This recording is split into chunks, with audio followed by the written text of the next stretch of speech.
এই তুই আবার পুরো ভাতটা না খেয়ে উঠেলি কেন? এমনি ভাল লাগছে না। কেন কি হয়েছে তোর? কিছু হয়নি মা, যাও না। তো কিছু হয়নি যখন ভালো লাগছে না কেন? ওটাই বুঝতে পারছি না মা। আই ডোন্ট নো, মেবি আমি ডিপ্রেসড অর নট, আমি জানি না। এসব উল্টো পাল্টা জিনিস মাথার মধ্যে বানিয়ে। মা উল্টো পাল্টা জিনিস নয়, ইটস আ সিরিয়াস থিং। আমি জানি ওটা কি, নতুন ব্যায়াম তোমাদের। এই জন্য তোমাদের বলতে চাই না। কই আমাদের তো কোনোদিন এসব হয়নি। হ্যাঁ, তোদের যত নতুন নতুন এখন প্র্যাকটিস যাচ্ছে। কে বললো তোমাদের হয়নি? হ্যাঁ, কে বললো তোমাদের কোনোদিন ডিপ্রেশনটা ফিল হয়নি? কে বলবে? হলে বুঝতে পারতাম না। কি করে বুঝতে? উই ডোন্ট নো না হাউ ডাজ ইট ফিল। কি করে বুঝতে এই ফিলিংস গুলো ডিপ্রেশন কিনা? কি করে বুঝতে বাবা চাকরি চলে যাওয়ার পর বাবা চুপচাপ হয়ে যাওয়া, রাত ভোর না ঘুমানো, বেশি কথা বলতে গেলে অ্যাগ্রেসিভ হয়ে যাওয়া, ওই ফিলিংস গুলো কি?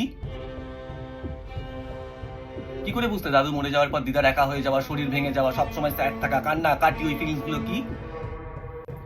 তোমরা সবাই লাইফে পদে পদে কোনো না কোনো সময় ডিপ্রেশন ফিল করেছো মা, জাস্ট ডিটেক্ট করতে পারোনি। ইটস নট আ নিউ ব্যামো, ইট ওয়াজ অলওয়েজ দেয়ার।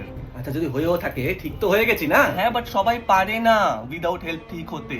তুমি নিজের সাথে লড়াই করে হয়তো সার্ভাইভ করে গেছো। এটাই বলার ছিল।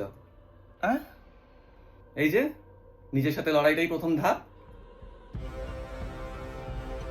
আমার কাছে হেল্পের অপশনটা ছিল না, তোমার কাছে আছে, কিন্তু সেটা শুধুই হেল্প। লড়াইটা তোমার থেকেই শুরু আর তোমার সাথে। আর সার্ভাইভ আমার মেয়েকেই করতে হবে। পুরো ভাতটা খাবি আয়, আমিও খাইনি এখনো, একসাথে খাবো।